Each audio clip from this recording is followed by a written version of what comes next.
From the heart of the jungle comes a savage cry of victory. This is Tarzan, Lord of the Jungle.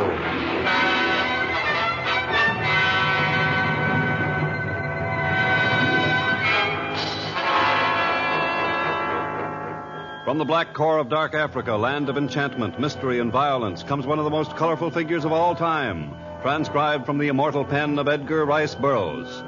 Tarzan, the bronzed white son of the jungle. And now, in the very words of Mr. Burroughs, the story of a message to Fort Shabier.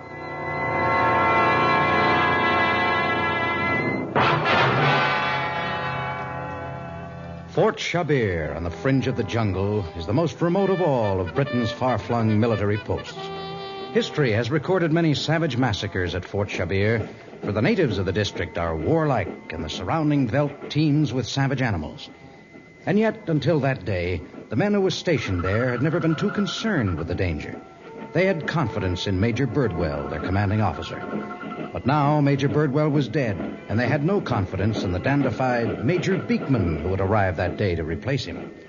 The feeling of unrest spread through the ranks, and it reached the staff room of the sun-whitened headquarters. I wouldn't be too harsh on him at first, men. He'll learn about the Congo in due. Good of you to stick up for me, Captain Lawrence. Not at all, Major Beekman. We didn't see you come in, or we... Yes, it's quite obvious that you didn't see me come in, both from your conversation and your attire. I want no further breach of regulations here. Collars fastened, ties drawn up, shoes shined, and pants pressed. Do you understand? We'll endeavor to carry out your orders, Major Beekman. But in this intense heat, it's frequently difficult... I want action, not excuses. If I can dress the part of an officer and a gentleman, so can my staff. Yes, sir. And now that you've learned a lesson from me, I shall be happy to listen to one from you, Captain Lawrence. Tell me you're quite the expert at diagnosing troubles. Rest of you men, excused. Yes, sir. To get our shoes shined anyway. Now then, Lawrence, I'm told that there's unrest among the men. Is that true? Well, I don't believe it's a personal thing, Major Beekman. But the fact that you failed to approve the regular orders for ammunition has the men worried. Why? Because the order should have been sent to England a month ago. It was on Major Birdwell's desk when he took ill. Well, I can't see that there's any rush. There hasn't been an uprising here for years. Perhaps it's been because we had plenty of guns and ammunition until now. The natives seem to know these things. Oh, nonsense. No, I'm afraid it isn't nonsense, sir. There's been a great deal of rumbling among the natives lately, and it could break into warfare at any time. Oh, by the way, are there any military tailors near the post? I'd like to order some lighter-weight uniforms. There's an Arab in the city of Mara who's quite proficient at handling gold braid. But I think the matter of the ammunition is a little more important. That's enough, Lawrence. I'll forward the order when and if I see fit. You may be the great expert on Africa, but I'm confident that the natives aren't going to fire on the flag of Britain. They wouldn't dare.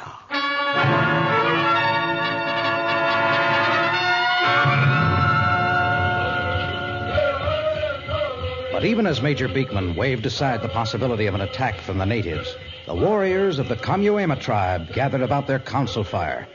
Huge, muscular men, they seemed like giants in their tall headdresses of egret plumes. At their sides, they carried enormous swords in scarlet sheaths, and their war shields of toughened alligator hide stood side by side on the ground, forming a circle in which the tribal dancers whirled and spun in feverish abandon. This was the dance of war.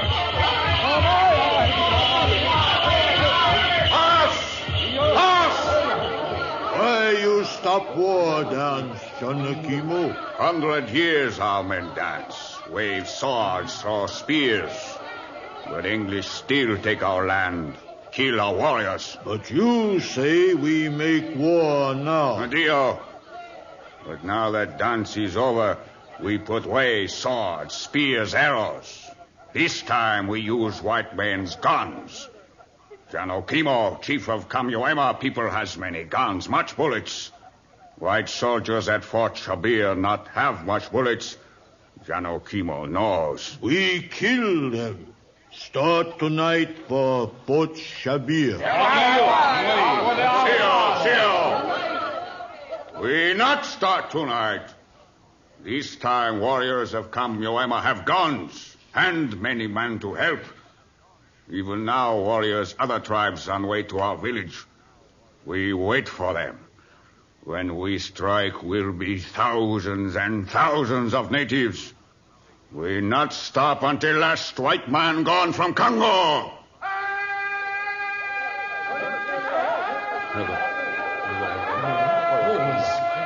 What's that? Cry of Tarzan! Tarzan! Nadio, he's cry of Tarzan. He come here, but we not tell him our plan. If he learn, we kill him, for he can warn soldiers. War on all white men.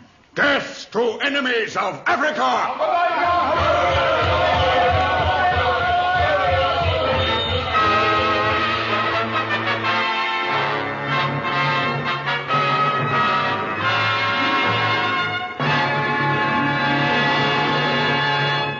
We'll return to our story of Tarzan in just a moment.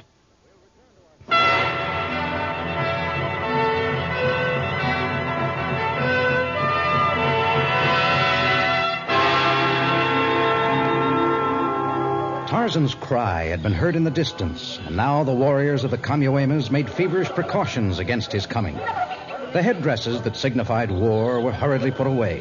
The swords and spears were taken to places of concealment, and the devil dancers quickly removed their war masks and mingled innocently with the women who were preparing food. By the time Tarzan reached the village, it presented a scene of peace, and the warlike Janokimo seemed a benevolent ruler whose only concern was for the tribal meal that was in preparation. Jumbo Tarzan, Lord of Jungle. Jumbo Janokimo, chief of the Kamyuema people. You come in time for a fine tribal dinner. You eat, drink with us. I cannot eat with you until I have cleared my mind of suspicions. The signs point to war, and I am told that you are the leader. Janokimo, leader of war? Someone make joke on you. Who would Janokimo make war on? You've never attempted to hide your hatred of the British. Nadio, hate English. Africa for Africans, not for white men. But arrows and spears mean nothing against guns. Janokimo not lead his warriors to sure death. Your words sound true. And yet those who warned me that you might Tonight, after eat, Janokimo prove his words true. We build great hot fire. Burn spears, arrows, knobkerry, swords. Janokimo swear on spirit his ancestors will not use these weapons against white man.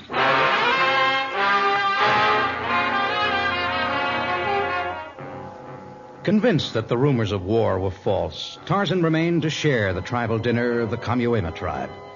The people were most friendly. There were no signs of their traditional hatred of the whites, and yet they made one mistake. They served the roasted haunch of jungle buffalo, and Tarzan remembered that the Kamyuemas considered the buffalo the strongest of all beasts, and that its meat was always saved until the eve of battle. But if Janokimo had spoken falsely to him once, he would repeat his lie. The best thing for Tarzan to do was to warn the men at Fort Shabier. Tarzan reached the military post a few days later, and he was soon discussing the matter with his old friend, Captain Lawrence. It's hard to say how many men he might be able to recruit, Captain Lawrence. Many hundred, though, I imagine. Maybe thousands. It's easier to spread war than it is peace. Quite so. And yet the restrictions on the sale of firearms mean that we have little to fear so far as... That's it. No, that's how he managed it. That's how who managed what? Janokimo. At the moment, it sounded as though he was swearing on his ancestors that he would not start a war. Actually, all he was saying was that he wouldn't use arrows and spears and other primitive weapons against you. You mean you think he has guns? Well, it's the only conclusion that can be drawn. And I hate to think what could happen here if thousands of natives armed with guns started a rampage. Tarzan, I want you to come with me to the next office. I'd like you to tell my superior officer what you've just told me. Well, so far as I'm concerned, no one's superior to you, Captain Lawrence, but I'll be happy to repeat my story. Good. Yes? Captain Lawrence, sir, I'd like to speak with you. Come in. Thank you. Major Beekman, I'd like you to meet Tarzan. I'm very happy to meet you, Major Beekman. Major Beekman, I wanted you to speak with Tarzan because he is born in the jungle. He knows more about the natives and their ways than any other man in the continent. He's just come from the bush, and he's convinced that the threat of an attack is very imminent. Oh? I think we could defend ourselves under ordinary circumstances, but without a proper supply of ammunition, we would... I approve the order. And it's in England by this time. Yes, sir, I know that. But it will be at least 3 weeks until the shipment gets here. Well, if we need ammunition sooner, we'll buy it on the open market. You said there was a fair military tailor in Amdurmara, and I've been meaning to go there anyway. Can I buy shells there? Well, I'm not sure. Tarzan? Perhaps you can buy ammunition for small arms, not for your big guns. Well, I'll buy what I can. Captain Lawrence, on your way out, ask the company clerk to come in. I'll have a draft drawn so that I'll be able to pay for what I purchase. You'll need gold for whatever you buy in Amdurmara. Gold? There's a bank there that will exchange the army requisition for gold, but I think it's pretty dangerous. Tarzan, from what direction do you think this highly advertised war will come? From the southwest. I can't be sure, of course, but I think their forces will mass near the village of the Kamuemas. Show me on this map. Well, it's not marked on the map, but the Kamuema village lies right about here. And Amdurmara? Right over there. Good. Captain Lawrence, best defense is a strong attack. I will go to Amdurmara and secure ammunition. I'll meet you near the whatever it is, village, right there at the small entrenchment marked on the map. But there's nothing at that spot but a crude shelter in the center of a barren clearing. It's almost completely in ruins now. It was built many years. You meet me there, and while you await my arrival, you'll use what ammunition you have for thrust attacks on the native village. Those are orders. Yes, sir. And how many men shall I take? Oh, you won't need many. I'll go over the details before I leave. You better have the mechanized equipment prepared for my trip. I'll need it. I'm to bring the ammunition back. My compliments to Walk, I presume. Doesn't look far on the map. It isn't far. On the map.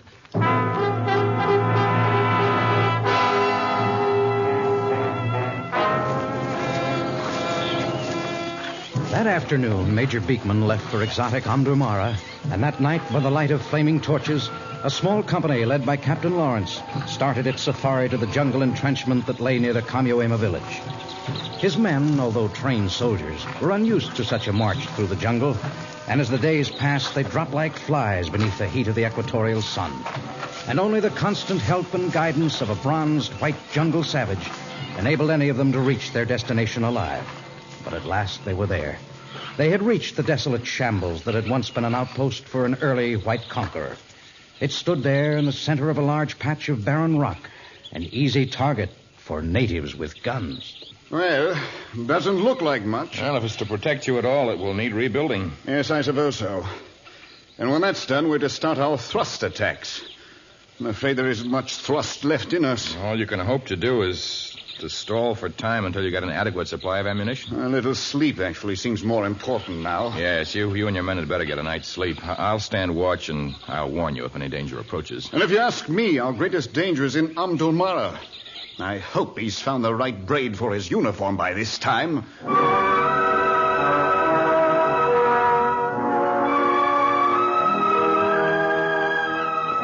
Yes, Major Beekman had found his braid and ordered his new uniforms. He had also converted his bank draft into gold, and it rested snugly in his pocket. Now he was on official business. Well-informed sources had told him he could secure unlimited ammunition through certain channels. The channels began in a certain Café Bel Oriental at the foot of the infamous Street of Thieves. Good evening to you, Effendi. Good evening. I want to see the head man, the boss, the proprietor. I am most sorry, Effendi, but there is nothing I can do for you. A drink, a tasty morsel, or a game at which you may try your luck, perhaps. But I am powerless. I said I wanted to see the boss. Now drag him out here before desire to see me, Inglés. Inglés? It is our term for an Englishman. You are an officer of the English, are you not? A colonel, perhaps? Well, not yet. I'm Major Beekman. Perhaps you'd be good I enough am to... Julnar. I am the owner of this establishment. You? Well, it should be a pleasure to do business with a beautiful woman like you. You are most kind. Is there somewhere where we can talk privately? There is not yet anyone in the gambling room. We can go in there. Come. Oh, fine. Rehan, you will bring us drinks to the gambling room.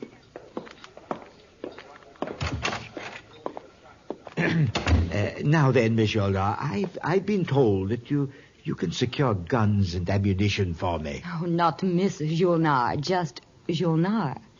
What is your first name, Major? George. Have I been informed correctly about the ammunition? You are all business. Have you no time for the preliminaries? A drink, perhaps a meal, a few extravagant compliments? You British are so cold. Oh, well, of course, I didn't mean to be rude or unfriendly. You have money with you. Gold. Yes. There you are, Yolna. You can count it while I make out a list of the things that I'll require. I think perhaps I could tell you when and where you will require the ammunition.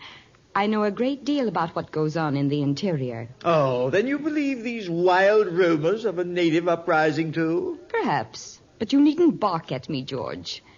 Without my consent, you will be unable to buy a single bullet in Omdurmara. And I only sell to those who are friendly to me.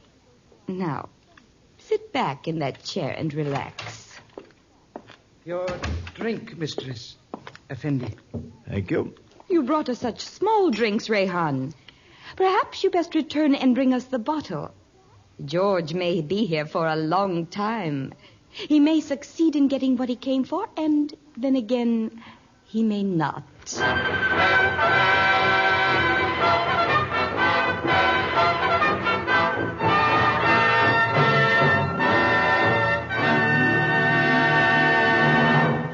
And the ammunition becomes a vital matter as a savage war begins. We'll return to our story in just a moment.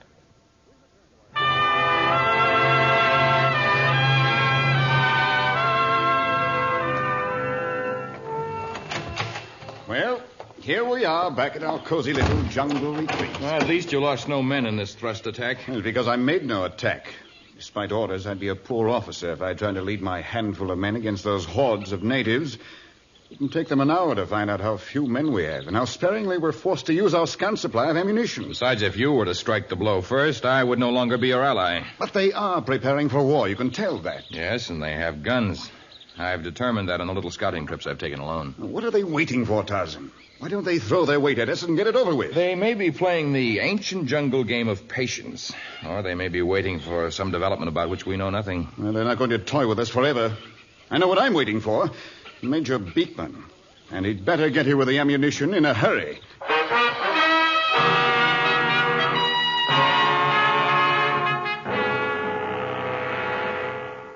But Major Beekman was still in Omdurmara, a victim of the cleverness of Julnar and of his own weaknesses. He was drinking heavily now. He hadn't slept in days, and he had developed a fondness for the decadent life at the Café Bal Oriental and its gambling room. He had lost a small fortune of his own, and now the gold that was to pay for the badly needed ammunition was in the center of the table. Oh, I say, I have to win this hand, Yolna. I can't keep losing hour after hour. Your luck at cards has not been good, but such is the fate of gamblers. Perhaps this hand will see a change in your fortune. Well, better change. I've lost money that doesn't belong to me. If I fail to get it back, I'm ruined. I'll be stripped of rank and, well, maybe worse. What could be worse than that? After buying all those handsome new uniforms. Another card, George? Yes. I will have another card also. There. Aha, I think I have you this time, Yolna. 19. Sorry, George. I have 20. I say, you've got to do something, Yolna. I'll pay you back. I'll do anything. I've got to save my honor. You told me you doubted the possibility of a native attack, did you not? That's right. Then I tell you what I will do for you. I will have my men load your safari with empty boxes of shells. Empty, save for some rocks, which we will put inside. By the time you have occasion to use them, you can claim some unidentifiable Arab cheated you. There will be no damage done, and your honor will be left intact. Oh, my word, that's a tremendous idea. It's capital. Dummies, eh? How did you ever think of it, Yolna? I have had much experience with dummies.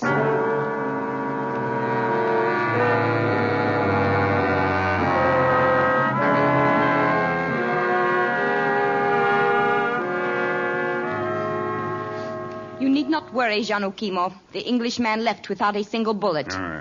Your men can wait until they've exhausted their scant supply, and then you'll be able to destroy them without the loss of a single life. He's good. When white man driven from Africa, Julnar made important woman. Much land, many jewels given her. But I won't wait forever, Janukimo. When will your warriors start the attack? Men of other tribes come now. Meet us village my people come Hyaenas. When Janukimo return there, he lead attack. And we not stop until last white man dead.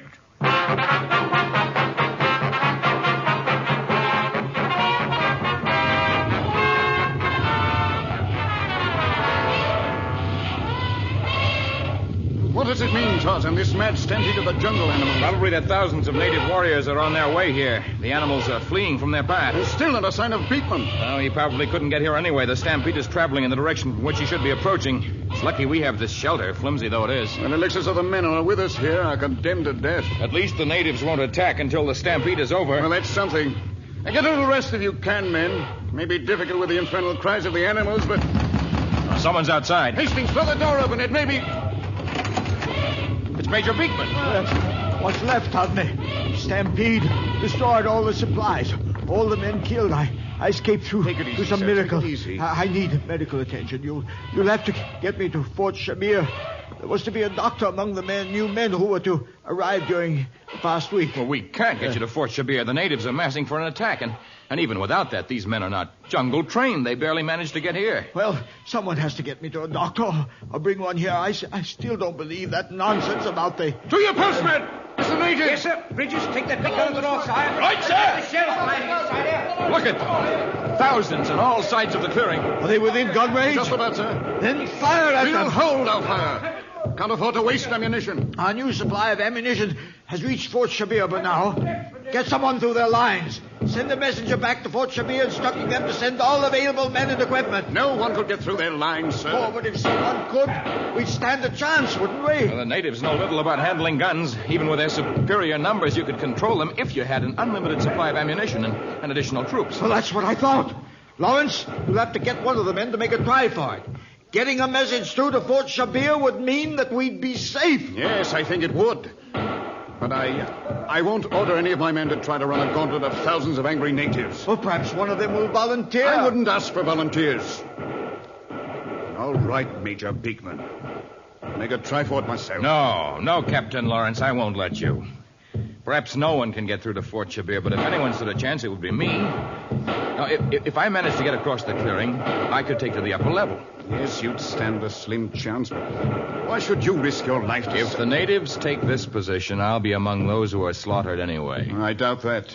They'll stop short of killing the Lord of the Jungle. What are you planning for, Lawrence? You have your volunteer? Better get going, Tarzan. Goodbye, Captain Lawrence. I hope we live to see one another again. Tarzan, Goodbye. Oh, Major Beekman, you've been hit. Yes, but never mind me for now. What's happened to Tarzan? I can't see him from here. Get to the window. Have you got binoculars? Yes, sir. Then tell me, how's he doing? If he can reach Fort Shabier, he can bring a doctor and supplies. I see him, sir. He just ran from the cover of one rack to that of another. They'll certainly let him have everything they've got. But their aim isn't so good.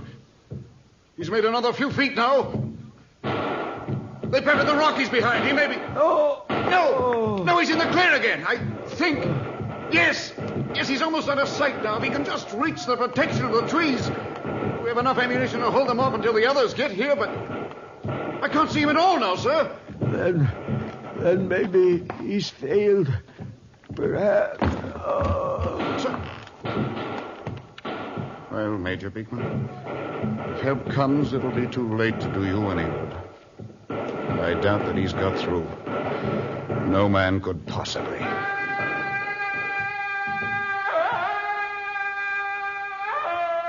He's made it. And with nothing but jungle between Tarzan and Fort Shabier, it means we'll be saved.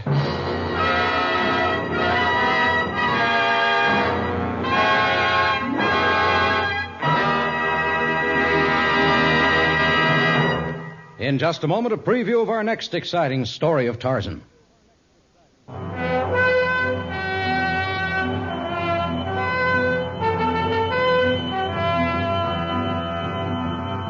November in the rain belt to the south of the equator. The days of sweltering damp heat, the nights of wet coldness. The constant fear of the jungle wilds and the haunting dread that someone you love has disappeared in the Congo and will never be seen again. Tarzan plays a strange role in a baffling mystery entitled African Thanksgiving. Our next story of the Lord of the Jungle. Tarzan, a transcribed creation of the famous Edgar Rice Burroughs, is produced by Walter White, Jr., prepared for radio by Bud Lesser, with original music by Albert Glasser. This is a Commodore production.